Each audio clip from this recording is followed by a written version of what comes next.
ગ્રાહક બનીને પોલીસે રાંદેરના સેક્સ રેકેટનો પર્દાફાશ કર્યો. ભણતરનો ખર્ચ કાઢવા નોઈડાની પોલિટિકલ સાયન્સની વિદ્યાર્થીની સહિત 3 યુવતી દેહ વ્યાપારમાં ફસાઈ.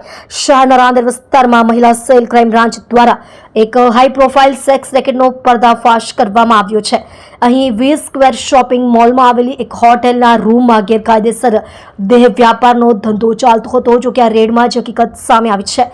તેને સૌને ચોંકાવી દીધા છે. રેસ્ક્યુ કરાયેલી મહિલાઓમાં એક નોઈડામાં પોલિટિકલ સાયન્સ ભણતી 21 વર્ષની વિદ્યાર્થીનો સમાવેશ થાય છે. ગ્રાહક બનીને પોલીસ પહોંચી હોટેલમાંથી 4 મહિલાને મુક્ત કરાઈ હતી. પોલીસે ગ્રાહક બની રેડ કરી. મહિલા સેલ ક્રાઇમ બ્રાન્ચને 2 નવેમ્બર 2025ના રોજ મળેલી બાતમીના આધારે એક સંયુક્ત પોલીસ ટીમે રાંદેરના 20 સ્ક્વેર શોપિંગ મોલના બીજા માળે આવેલી કમ્ફર્ટ કોવ હોટેલમાં રેડ કરી હતી. પોલીસે ગ્રાહક બનીને દલાલનો સંપર્ક કર્યો હતો અને આ સમગ્ર ગેરકાયદેસર પ્રવૃત્તિનો પર્દાફાશ કર્યો હતો. રેડ દરમિયાન હોટેલના રૂમમાંથી કુલ 4 ભારતીય મહિલાને રેસ્ક્યુ કરવામાં આવી હતી. પોલીસે સ્થળ પરથી 3 મોબાઈલ ફોન, 11,000 રોકડા અને અન્ય મુદ્દામાલ સહિત કુલ 31,000 રૂપિયાનો મુદ્દામાલ જપ્ત કર્યો હતો. તપાસમાં 4 મહિલામાં એક વિદ્યાર્થીની નીકળી. રેસ્ક્યુ કરાયેલી 4 મહિલામાંથી એક યુવતી 21 વર્ષની વિદ્યાર્થીની છે અને તે નોઈડામાં પોલિટિકલ સાયન્સનો અભ્યાસ કરી રહી છે.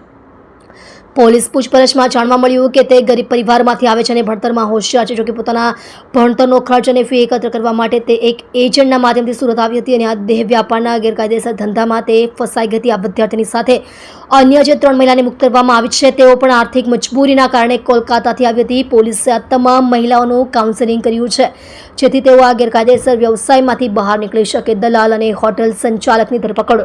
આ ગેરકાયદેસર પ્રવૃત્તિ ચલાવવા બદલ પોલીસે 2 મુખ્ય આરોપીની ધરપકડ કરી છે, જેમાં દલાલ રતન મહાદેવ ગયાન ઉર્ફે રાજુ, જે હોટલમાં મહિલાઓને રાખીને ગ્રાહકોનો સંપર્ક કરતો હતો અને શરીર સુખના પૈસા વસૂલી તેમાંથી ભાગ મેળવી આર્થિક લાભ મેળવતો હતો. હોટેલ સંચાલક પિયુષ લીલાભાઈ દેસાઈ, જે હાથ દલાલ દ્વારા લાવવામાં આવેલા ગ્રાહકોને મહિલાઓ સાથે સંબંધ બાંધવા માટે હોટેલના રૂમની વ્યવસ્થા કરી આપતો હતો અને રૂમનું ભાડું વસૂલ કરતો હતો. આ બંને આરોપી વિરુદ્ધ પોલીસે the immoral trafficking prevention act હેઠળ કાયદેસરની કાર્યવાહી કરી છે અને વધુ તપાસ માટે રાંદેર પોલીસ સ્ટેશનને સોંપ્યા છે.